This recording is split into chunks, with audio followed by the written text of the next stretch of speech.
ప్రేమపూర్వక వందనాలు. బైబిల్లో మనం చూసినట్లయితే యోహాను సువార్త 8వ అధ్యాయం 1 నుండి 11 వచనాల్లో అయితే అక్కడ వ్యభిచారం చేసిన ఒక స్త్రీ పట్టబడగా శాస్త్రులు పరిసయ్యులు యేసు ప్రభు వారి దగ్గరికి తీసుకొచ్చి మోషే ఇచ్చిన ధర్మశాస్త్రంలో ఇలాంటి వారిని అంటే వ్యభిచారం చేసిన వాళ్ళని రాళ్లతో కొట్టి చంపాలని ఉంది కదా, నువ్వేం చేస్తావు అని యేసు ప్రభు వారిని ప్రశ్న అడగగా యేసు ప్రభు వారు కిందకు వంగి ఏదో రాస్తున్నట్టు రాళ్ళతో రాస్తున్నారు. ఇది అంటే మీరు ఎవరైనా పాపము చేయని వారు ఇక్కడ ఉంటే ఆమె మీద రాయలు వేయండి అని యేసు ప్రభు వారు చెప్పగా చిన్న పిల్లలు మొదలుకొని పెద్దవాళ్ళు ముసలి వాళ్ళతో సహితం అందరూ అక్కడ ఆ ప్రదేశాన్ని విడిచిపెట్టి వెళ్ళిపోయారు. యేసుప్రభు వారు ఇలాగా అంటారు, అమ్మా వాళ్ళెవరూ నీ మీద రాయలు వేయలేదు కనుక నేను కూడా నిన్ను క్షమిస్తున్నాను, వెళ్ళు, ఇక మీదట పాపము చేయకు అని ఆవిడ్ని క్షమించారు. ఈ మాటలు మీకు ఎలా ఉన్నాయో నాకు తెలియదు, కానీ నన్ను ఎవరు క్షమిస్తారు అని కృంగిపోయిన ఒక పాపికి మాత్రం చాలా ఆదరణిస్తాయి. అవును, ఈ మాటలే ఒక వ్యక్తిని రక్షించాయి, జీవంలోకి నడిపించాయి. ఆ వ్యక్తి రక్షణ పొందుకొని ఈ రోజు ప్రపంచంలోనే అతిపెద్ద సంఘాన్ని స్థాపించారు. ఆ వ్యక్తి పాల్ యాంగిచర్ గారు. డేవిడ్ పాల్ యాంగిచర్ గారు 1936 సంవత్సరంలో ఫిబ్రవరి 14న సౌత్ కొరియాలో ఉంజాకిలో జన్మించారు. వీరి తల్లిదండ్రులు డు చించో బో సింగ్ చుంగ్లు. వీరు బౌద్ధ మతస్థులు. యాంగిచర్ గారు వీళ్ళ 9 మంది సంతానంలో పెద్దవారు. అయితే యాంగిచర్ గారికి 4 చెల్లెలు 4 తమ్ముళ్ళు. చిన్ననాడు యాంగిచర్ గారి జీవితం చాలా బాగుండేది. అయితే పాల్ యాంగిచర్ గారి తండ్రి సాక్స్లు ఇంకా గ్లౌజ్లు వ్యాపారం చేసేవారు. వాటితో వచ్చిన డబ్బుతో ఇతను మంచి విద్యను అభ్యసించారు. అప్పుడు సౌత్ కొరియాలో జరుగుతున్న యుద్ధాల వల్ల అతను వ్యాపారం మూయబడింది. అయితే దీని తర్వాత మిడిల్ స్కూల్ విద్యా అభ్యాసం తర్వాత పాల్ యాంగిచర్ గారు చదువును ఆపేయడం జరిగింది. ఆ తర్వాత టెక్నికల్ విద్య కోసం ఒక చౌకబారి కాలేజ్ లో ట్రేడింగ్ విద్యను అభ్యసించారు. కడు పేదరికం, మరో పక్క రోజుకి ఒక పూట తినడానికి కూడా ఉండేది కాదు. అయితే కుటుంబంలో ఉన్న వారంతా ఏదో ఒక పని చేసినా వారి జీవనం చాలా కష్టంగా గడిచేది. అయితే పాల్ యాంగిచర్ గారికి రోజంతా కష్టపడినా ఒక్క పూట ఆహారం మాత్రమే ఉండడం వల్ల ఒక రోజు పనిచేస్తుండగా అకస్మాత్తుగా ముక్కులో నుంచి రక్తం కారడం ప్రారంభించింది. అది ఏంటో తెలిసే లోపే చెట్టు మొత్తం రక్తంతో నిండిపోయింది. వెంటనే ఆసుపత్రికి తీసుకువెళ్ళగా డాక్టర్లు ఇతనికి టీబీ వ్యాధి లోపలున్న లంగ్స్ అంతటికి సోకిందని డాక్టర్లు చెప్పారు. చాలా పరీక్షలు చేసిన తర్వాత ఇతనికి కేవలం 4 నెలలు మాత్రమే మిగిలి ఉన్నాయి అని చెప్పి పంపించేశారు. ఇంటికి వెళ్ళిన తర్వాత పాల్ యాంగిచర్ తండ్రి గారు అతన్ని ఊరుకోబెట్టడానికి అంటే ఏమీ కాదు అని చెప్పి అతన్ని ధైర్యపరచడానికి ఎంతో ప్రయత్నించారు. వాళ్ళ తండ్రి గారు అంటారు, జీవమరణాలు అన్ని మాయ, బుద్ధుని స్మరించుకో అని అంటారు. అయితే వాళ్ళ తండ్రి చెప్పిన విధంగా ఈ పాల్ యాంగిచర్ గారు రోజు బౌద్ధ మతానికి సంబంధించిన పుస్తకాలు గ్రంథాలు అన్ని చదివేవారు. రోజులు గడుస్తున్న కొద్దీ అతను వ్యాధి పెరుగుతుంది గాని ఏ మాత్రం తగ్గట్లేదు. పాల్ యాంగిచర్ గారు ఇలా అనుకుంటారు, ఏంటి జీవమరణాలు అన్ని మాయా, బుద్ధుని స్మరించుకుంటే శాంతి వస్తుందా? నేను చాలా రోజుల నుంచి స్మరిస్తున్నానే, నాలో అశాంతి పెరుగుతుంది గాని శాంతి ఎక్కడా నాకు కనిపించలేదే అని బాధపడుతూ ఉంటారు. ఇలా అవుతూ ఉంటుందిగా అతను దగ్గర ప్రతిసారి రక్తము వచ్చేది, శ్వాస సరిగ్గా అందేది. పాల్ యాంగిచర్ గారు ఇలా బాధపడుతూ ఉంటుందిగా ఒక రోజు ఒక చిన్న పాప ఆయన దగ్గరకు వచ్చింది. అయితే అప్పటి వరకు పాల్ యాంగిచర్ గారిని ఒక సపరేట్ రూమ్ లో ఉంచేసి ఎవరు వస్తూ వెళ్తుండేవారు కాదు. అయితే ఈ పాప రావడాన్ని పాల్ యాంగిచర్ గారు గమనించి చాలా ఆశ్చర్యపడి, నువ్వు ఎందుకు ఇక్కడికి వచ్చావు అని ఆ పాపని అడుగుగా ఆ పాప, నేను నీ కోసం ప్రార్థించొచ్చా, నువ్వు క్షయవ్యాధితో బాధపడుతున్నావని నేను విన్నాను. అయితే ఆ చిన్న పాపకి పాల్ యాంగిచర్ గారు అంటారు, నీ దేవుళ్ళు ఏమో నాకు అవసరం లేదు, నాకు చాలా మంది దేవుళ్ళు ఉన్నారు అని అన్నప్పుడు పాప అతను అలా అన్నారని వెళ్ళిపోకుండా అక్కడే నించొని అతని కోసం ప్రార్థన చేయడం మొదలుపెట్టింది. అయితే ఆ పాప ఒక్కరోజు వచ్చి వెళ్ళిపోలేదు, రోజు అతనికి వచ్చి ప్రార్థన చేస్తూ వెళ్తూ ఉండేది. ఆ పాప రోజు వస్తూ వెళ్తూ ప్రార్థన చేస్తూ ఉండడం పాల్ యాంగిచర్ గారికి చాలా విసుకొచ్చేసింది. ఇప్పుడు ఆ పాల్ యాంగిచర్ గారు ఆ పాప మీద చాలా గట్టిగా అరిశారు,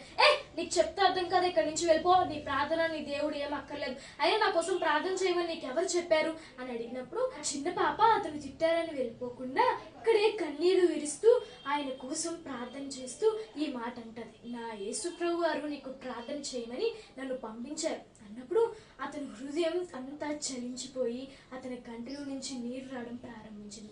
ఏంటి, నా కుటుంబమే నన్ను వెలేసి సెపరేట్ రూమ్ లో పెడితే ఈ యేసు ప్రభు ఎవరో కూడా నాకు తెలియదు, అలాంటిది అతను నేను నా దగ్గరికి పంపించాడా అని అతను ఆశ్చర్యపోయాడు. పాప మాత్రం ఏడుస్తూ అక్కడే ఉంది కదా.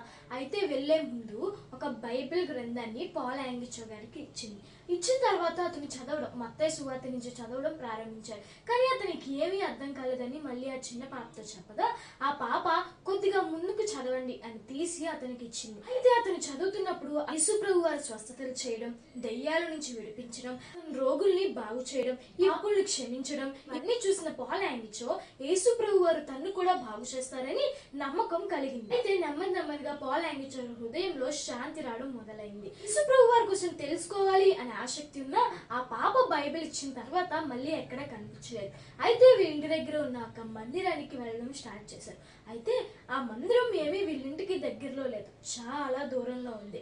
ఇతనికి అనారోగ్యంగా ఉన్న, శ్వాస తీసుకోవడం చాలా కష్టంగా ఉన్న పాల్ యాంగిచో గారు అనారోగ్యంతోనే ఒక మందిరానికి వెళ్ళారు. అక్కడ చెప్పిన వాక్యాలు అతని హృదయాన్ని చాలా మార్చేశాయి. అయితే అక్కడ ఉన్న సేవకులు ప్రార్థన ముగించుకున్న తర్వాత పాల్ యాంగిచో గారు అతని దగ్గరికి వెళ్ళి, అయ్యగారు నాకు ఇలా శాంతి వచ్చింది, దీని అర్థం ఏంటి? అయితే ఆయన అన్నారు, నీకు రక్షణ వచ్చింది, నువ్వు యేసుప్రభు వారిని అంగీకరించు అని చెప్పగానే ఆయన బాప్తిసం తీసుకొని ఇంటికి చాలా ఆనందంతో వెళ్ళారు. అయితే వాళ్ళ కుటుంబం అంతటికి నేను యేసుప్రభు వారిని నమ్ముకున్నాను, ఆయనే నిజమైన దేవుడు, నాకు చాలా శాంతినిచ్చాడు అని చెప్పగానే వాళ్ళ నాన్నగారు చాలా గట్టిగా, ఏ క్రైస్తవ కుక్క, ఎందుకు వచ్చావు, ఎందుకు నమ్ముకున్నావు, వెళ్ళిపో మా ఇంటి నుంచి అని ఆయన తిట్టారు. ఇంక చేసేది ఏమీ లేక ఎక్కడైతే బాప్తిసం పొందాడో అదే మందిరానికి మళ్ళీ తిరిగి వెళ్ళాడు. వెళ్ళి ఆ సేవకునితో ఇలా అంటారు, నన్ను నా కుటుంబం వెలేసింది అని బాధపడుతూ అన్నప్పుడు ఆ సేవకులు అంటారు, కుటుంబం చేత వెలివేయబడిన వారిని యేసయ్య చేర్చుకుందును అని అతనితో చెప్పగా అతను బోరుమని ఏడ్చాడు.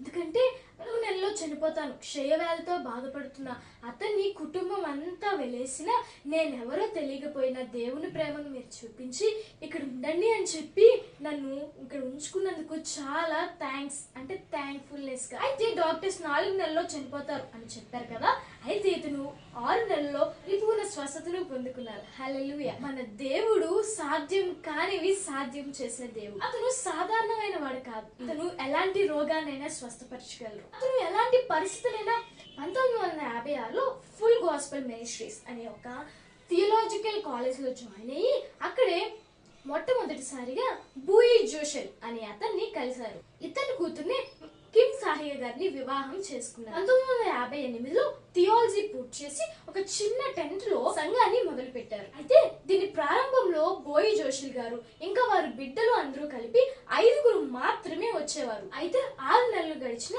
సంఘంలో ఒక్క కుర్చీ కూడా నిండేది కాదు. కానీ అతనికి చాలా పెద్ద సంఘం కట్టాలని ఆశ ఉండేది. అయితే అతను చూసి ఇక్కడ కూడా రావడం ప్రారంభించకపోయేసరికి చాలా బాధపడి దేవుడితో ఇలా అంటాడు, ప్రభువా ఏంటిది అని బాధపడుతున్నప్పుడు దేవుడు అతనికి అంటారు, నీకు ఏం కావాలో అలా స్పష్టంగా నాతో చెప్పు అని దేవుడు అన్నాడు. అయితే ఫిలిప్పీ 4లో ఉన్నట్టు క్రీస్తు యేసు మహిమైశ్వర్యమున అతని ప్రతి అవసరతలు తీర్చబడ్డాయి. 1958లో మొదలైన సంఘం 1961 వచ్చేసరికి 6000 మందితో నిండబడింది. అయితే ఆ తరువాత 1964కి 6000 మంది అయ్యారు. అయితే పెరుగుతున్న సంఘం విరామం లేని పని అతన్ని చాలా బలహీనం చేశాయి. అతనికి హార్ట్ అటాక్ వచ్చింది. దేవుడు మళ్ళీ అతనితో మాట్లాడాడు, ఏంటంటే నువ్వు ఒక్కడివే సంఘంలో అన్ని పనులు చేసుకోక సంఘంలో ఉన్న వాళ్ళను కూడా ఇన్వాల్వ్ చేయి అని దేవుడు చెప్పినప్పుడు అతను సంఘంలో ఉన్న కొంతమందిని విభజించి ప్రైజ్ సెల్స్ గా అంటే గృహ కూడికలుగా ఏర్పాటు చేసి మీలో మీరే పురుకొల్పుకోండి, మీరే ప్రార్థించుకొని దేవుడి దగ్గర అవ్వండి అని చెప్పాడు. మొదట్లో 20 సెల్ గ్రూప్స్ గా ప్రారంభమైంది. ఇప్పుడు 10,000కు పైగానే సెల్ గ్రూప్స్ ఉన్నాయి. ఒకప్పుడు 1955లో 5గురితో మొదలైన సంఘం నేటికి 10 లక్షల మందితో నిండబడింది. ప్రపంచంలోనే అతిపెద్ద సంఘంగా ఉంది. నశించిపోతున్న ఆత్మల్ని ఇచ్చారు. అయితే 1974లో చర్చ్ గ్రోత్ అసోసియేషన్ ఒకటి పెట్టి కొత్తగా సేవకు వచ్చిన వారిని ఆత్మను ఎలా రక్షించాలి, సేవ ఎలాగా చేయాలి అని బోధించడం ప్రారంభించారు. అనేక సెల్ గ్రూప్స్ పెట్టారు. 1984లో న్యూ వెల్ గ్రూప్ అనే సంస్థని స్థాపించి దీని ద్వారా ముసలి వారిని, పనిలేని యువకుల్ని, ఇలాంటి వారందరినీ తీసుకుని వచ్చి వారికి ఏదో ఒక వృత్తి కల్పించి వారికి పోషణను కలిగించేవారు.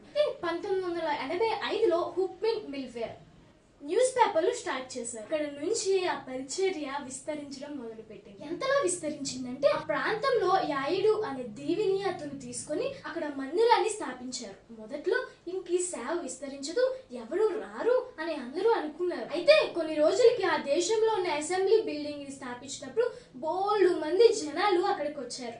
పాల్ యాంగిచ్ గారు ఈ మాట అంటారు, రోజు ప్రతి ఒక్కరూ కనీసం 3 గంటలు ప్రార్థించాలి అని అనేవారు. మందిరం యాయుడో ప్రాంతంలో కొండ మీద ఉంటుంది. దీన్ని ద ప్రేయర్ మౌంటైన్ అని కూడా అంటారు.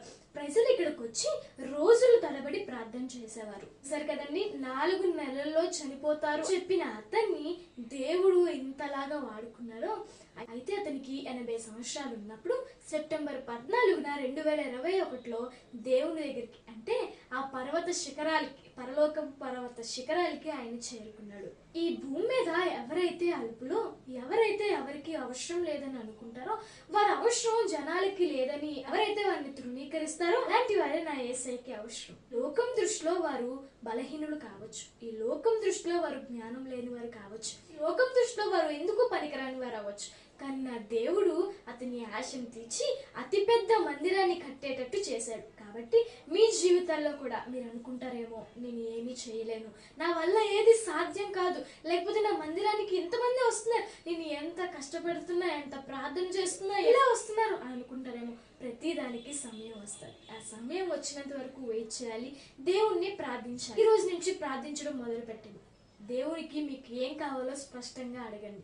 ప్రభువా నాకు ఇది ఇవ్వు, ప్రభువా నాకు ఇది చేయి, ప్రభువా నాకు ఇలాగ చేయి అని దేవుణ్ణి అడగండి. దేవుడు కార్యాలు మాత్రమే కాదు, మన హృదయంలో శాంతిని కూడా ఇస్తాడు. కాబట్టి ఈ పాల్ యాంగిచ్ గారి జీవితాన్ని చూసి మనం చాలా విషయాలు నేర్చుకోవచ్చు. మరిన్ని మిషనరీ స్టోరీస్ కోసం మన ఛానల్ను ఫాలో అవ్వండి.